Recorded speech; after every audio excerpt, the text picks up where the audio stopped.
Mereka semua duduk bersama, lalu mereka tanya lebih lanjut kepada yang mewakili Indonesia. Bagaimana perubahannya? Bagaimana jaminannya? Bagaimana policy yang akan ke depan? Lalu yang dari Indonesia menjawab. Tapi mereka juga punya kesempatan, wah yang paling enak kalau misalnya hukumnya begini-gini-gini. Atau polisinya, kebijakannya begini-gini-gini. Nah, mereka catat. Oh ya, ya Pak, bisa. Itu nggak ada masalah. Dan itu yang nanti akan menghasilkan undang-undang penanaman modal asing. Undang-undang pertama itu ya. Tahun 67. Ya. Ya. Jadi menarik itu undang-undang PMA dilahirkan sebelum undang-undang PMDN. Sejak itu, di bawah bimbingan IMF atau Dana Moneter Internasional, tulang punggung ekonomi Indonesia adalah hutang luar negeri dan investasi asing. Rezim Soeharto pun mulai mencari format sosial politik yang dapat melanggengkan kekuasaannya. Pemerintah mulai menyederhanakan partai-partai politik di Indonesia menjadi tinggal 3 partai. Berbarengan dengan itu, pemerintah juga menginginkan hanya ada satu organisasi perburuhan nasional di Indonesia. Untuk memudahkan manajemen pembangunan ini, maka penyederhanaan bangunan-bangunan politik dan kemasyarakatan harus dilaksanakan. Sehingga waktu berdasarkan ketetapan nasional, kebijaksanaan nasional, maka ada hanya satu serikat buruh. Ada proses panjang bertahun-tahun di mana mereka mencoba mencari format perserikat buruhan yang paling cocok buat kebutuhan Orde Baru. Ya. Nah, sehingga dengan demikian muncullah kabarnya yang namanya Ali Murtopo dari Opsus. Dia ketua Opsus, operasi khusus gitu ya, dan Aspri asisten pribadi. Jadi suatu lembaga yang sifatnya remang-remang sebetulnya, tapi semua orang takut sama mereka. Lalu Ali Murtopo berpakasa, kalau begitu serikat buruh ini terlalu banyak yang semacam ini, sama dengan partai politik, bagaimana caranya serikat buruh ini jadikan satu. Dan udah, pertemuan ya di Bakin. Ali Murtopo itu kan pejabat Bakin juga. Jadi semua pertemuan di Bakin, lalu akhirnya melahirkan deklarasi bulan Februari berdirinya FBSI. Memang tidak ada pilihan pada waktu itu. Partai politik saja pada waktu itu tidak bisa berbuat apa-apa, apalagi serikat buruh yang memang tidak sama pendapatnya mengenai ini, sehingga pilihan yang dipilih itu nurut. Itu kira-kira demikian, dan Agus Sudono ditetapkan itu sebagai ketua umumnya yang pertama. Di dalam konstelasi kekuasaan elit pada waktu itu, Ali Murtopo lagi naik, Suhardiman lagi turun. Agus Sudono dekat Ali Murtopo, dia naik. Adolf Rahman dekat dengan Suhardiman, dia turun. Dan Soekarno MPA disepakati menjadi sekretaris jenderalnya yang pertama. Nah itulah FBSI terbentuk tahun 73 itu, yang merupakan kira-kira ya peleburan dari semua serikat buruh yang ada setelah PKI SOPSI hilang. Jadi kasarnya sebagian besar di antara mereka adalah mereka yang dalam derajat tertentu yang berbeda-beda, dari tinggi sampai rendah, bekerja sama dengan militer untuk meredam SOPSI dan garis yang militan radikal di dalam dunia perserikat buruhan.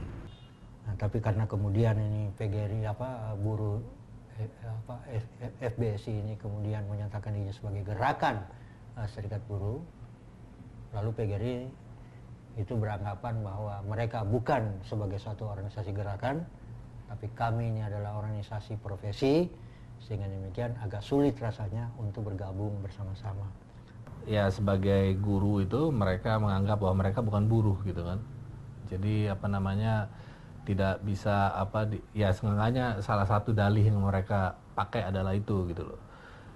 Tapi saya kira itu antara lain dasarnya itu adalah bahwa ya kontrol itu terhadap mereka itu dianggap sebagai terlalu kuat ya, terlalu domineering gitu ya. Jadi ya yang mungkin bisa dikatakan adalah bahwa sepanjang upaya negara untuk menguasai dunia perburuan ini selalu terjadi riak-riak. Sebagai sebuah federasi, FBSI beranggotakan 21 serikat buruh sektoral yang disebut SBLP atau Serikat Buruh Lapangan Pekerjaan. FBSI dan SBLP sama-sama memiliki struktur kepengurusan berdasarkan kewilayahan, seperti Dewan Pengurus Pusat atau DPP, Dewan Pengurus Daerah atau DPD, dan Dewan Pengurus Cabang atau DPC. Agar FBSI menjadi satu-satunya federasi serikat buruh di Indonesia, keluarlah keputusan Menaker Transko nomor 1 tahun 1975 tentang pendaftaran serikat buruh. Peraturan ini menyaratkan bahwa serikat buruh tingkat nasional harus terdiri atas setidaknya 20 DPD dan 15 serikat buruh sektoral. Organisasi-organisasi internasional juga main peran di dalam ini. Misalnya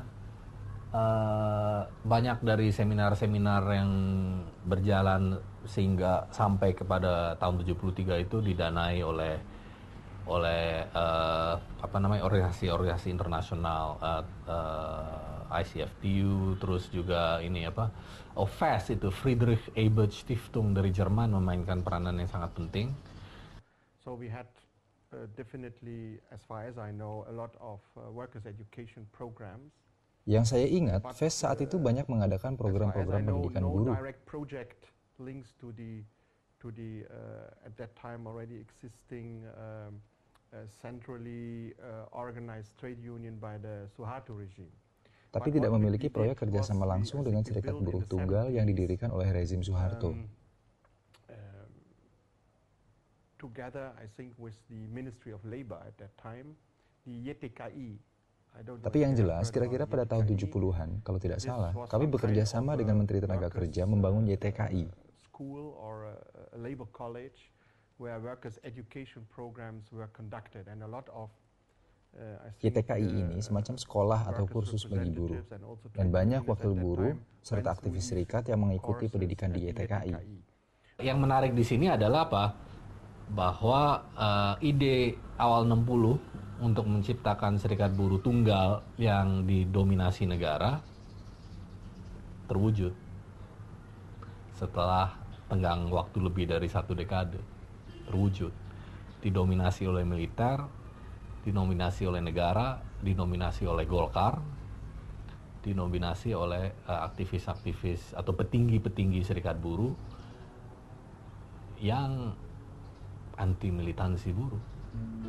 Pada masa bersamaan, para pegawai negeri di lembaga pemerintahan dan perusahaan negara dihimpun dalam Korps Karyawan Republik Indonesia atau Korpri. Awalnya, Korpri adalah gabungan korps-korps karyawan atau Kokar di lingkungan departemen-departemen pemerintah. Amir Mahmud yang kala itu menjadi Menteri Dalam Negeri adalah menteri pertama yang membentuk Kokar di lingkungan instansi pemerintah. Nah, Kokar Mendagri inilah kemudian yang dikembangkan, yang menjadi Korpri, lalu sehingga lebih diperluas lagi, termasuk yang BUMN itu tidak boleh ada serikat buruh. Kaum pegawai negeri dan buruh BUMN yang sejak zaman kolonial terhimpun dalam serikat-serikat buruh yang militan, kini menjadi organisasi buruh yang pertama kali dikendalikan langsung oleh pemerintah dan militer. Selain terlibat langsung dalam pembentukan dan kehidupan serikat, untuk menjaga kestabilan sosial dan kenyamanan investasi, pemerintah menyebarkan tafsir tunggal terhadap Pancasila dalam hubungan perburuhan. Dicetuskanlah sebuah doktrin yang dinamakan Hubungan Perburuhan Pancasila atau HPP. Itu kan muncul tahun 74 ya, Hubungan Perburuhan Pancasila. Itu yang menyatakan bahwa hubungannya sifatnya negara, majikan, buruh, terus sifatnya kooperatif. Tidak ada pertentangan, karena pertentangan itu liberalis dan komunis. Kita Pancasila. Industrial relation itu harus berdasarkan dasar ideologi ini. Jadi sifatnya keluarga. Dan dasar ideologi kita tidak pernah menghadapkan secara diametral kelompok-kelompok dalam masyarakat, karena kita selalu ingin mewujudkan musyawarah di antara kita. Nah, dalam keluarga kan itu nggak berantem, walaupun sebenarnya keluarga kan berantem. Dan keluarga itu mestinya nggak berantem. Dan kalau berantem di keluarga siapa di dalam apa benak kaum yang patriarkis ini, siapa yang bapak? Bapak itu siapa? Negara. Satu bentuk kekerabatan. Kebetulan bapak ini lebih senang sama anak yang satu ini karena menghasilkan uang anak yang satu ini. Majikan. Satu bentuk persaudaraan. Dari dalam negara kekeluargaan Pancasila itu, bapak mempunyai hak untuk nempeleng anak yang lemah, buruh. Hubungan pekerja dan pengusaha itu bukan hubungan diametral, tapi hubungan yang diikat oleh kepentingan bersama untuk menjamin ketenangan di sektor produksi barang dan jasa. Kalau hubungan keluarga kan nggak ada kelas gitu kan, semua kelasnya sama gitu kan. Gimana yang satu tinggal di gedong, satu tinggal di gubuk, kelasnya sama kan nggak masuk akal gitu. Karena kepentingan satu tidak bisa dipisahkan, tapi bisa dibedakan. Disemangati oleh falsafah ini pula, pada pertengahan 80-an, Sudomo selaku Menteri Tenaga Kerja menganggap bahwa sistem organisasi FBSI masih membingungkan masyarakat dan terlalu liberal. Selain itu, pemerintah melihat bahwa pada akhir 70-an dan 80-an banyak terjadi demonstrasi dan pemogokan. Pada saat itu, buruh itu di pekerjaan-pekerjaan menghadapi tantangan, selalu dikaitkan dengan modal asing dan lain sebagainya, tidak boleh mogok tapi sementara itu peningkatan kesejahteraan ini lambat sekali. Tahun 78 itu terjadi devaluasi rupiah, ya, yang menyebabkan ya banyak kesulitan ekonomi lah ya buat buruh ya.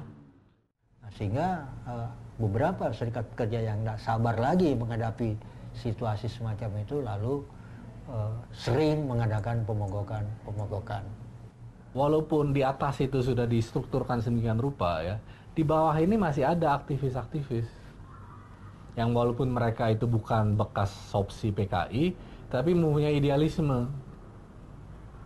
Mereka di tingkat grassroots kan, bukannya di tingkat pejabat-pejabat kayak Agus Sudono itu.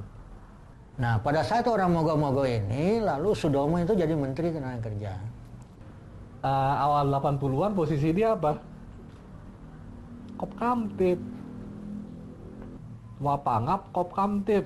Kerjaannya adalah untuk meredam aksi-aksi buruh.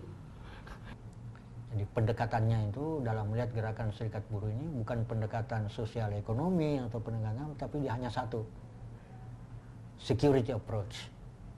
Dia menganggap bahwa FBSI walaupun itu didominasi oleh negara, didominasi oleh tentara dan sebagainya, itu masih sulit untuk dikendalikan secara penuh. Buktinya apa? Nah, masih ada kan aksi buruh.